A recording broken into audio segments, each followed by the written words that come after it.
আসসালামু আলাইকুম। অনেকে জানতে চান মাথায় হাত রেখে 3 বার আয়াতুল কুরসি পড়লে কি হয়।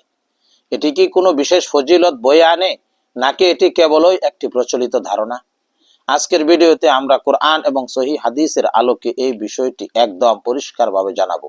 বিস্তারিত জানতে ভিডিওটি স্কিপ না করে শেষ পর্যন্ত দেখুন। প্রিয় দিনী ভাইয়েরা, মাথায় হাত রাখার বিষয়ে যাওয়ার আগে আমাদের জানা দরকার সাধারণভাবে আয়াতুল কুরসির ক্ষমতা ও মর্যাদা কতটা বেশি। সহিহ হাদিসের কিছু চমৎকার ফজিলত পরিণত হয়েছে।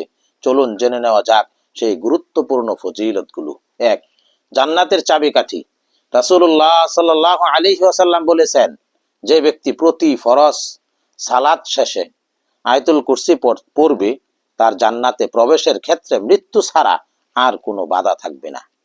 সুনানে নাসাই ও তাবরানী। 2. শয়তান থেকে নিরাপত্তা।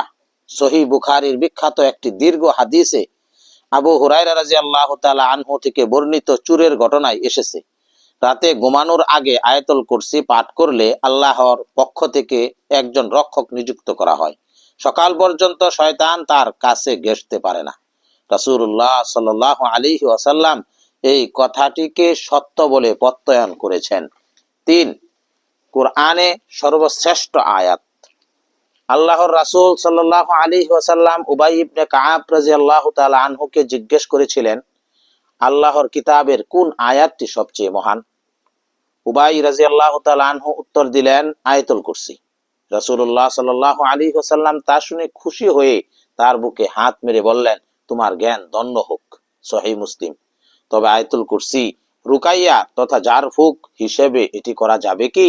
প্রিয় বন্ধুরা, ইসলামে অসুস্থতা, বদনজর, মাথা ব্যথা বা মানসিক অস্থিরতা থেকে মুক্তির জন্য রুকাইয়া বা জারফুক করার অনুমতি আছে।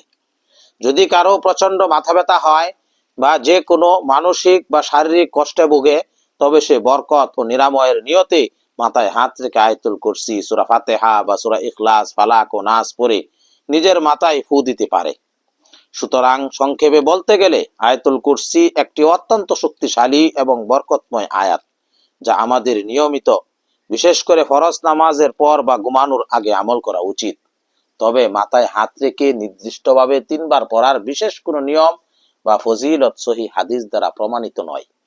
আমরা যদি সুন্নাত তরিকায় আয়াতুল কুরসির আমল করি, তবেই আল্লাহর পক্ষ থেকে পূর্ণ সুরক্ষা ও জান্নাতের সুসংবাদ লাভ করতে পারবো ইনশাআল্লাহ।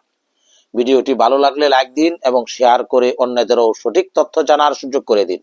আরও ইসলামিক নতুন নতুন তথ্য পেতে আমাদের চ্যানেলটি সাবস্ক্রাইব করে আমাদের সাথেই থাকুন। আল্লাহ তাআলা আমাদের সবাইকে সহিহ নিয়তে আয়াতুল কুরসির আমল করার তৌফিক দান করুন। আমিন।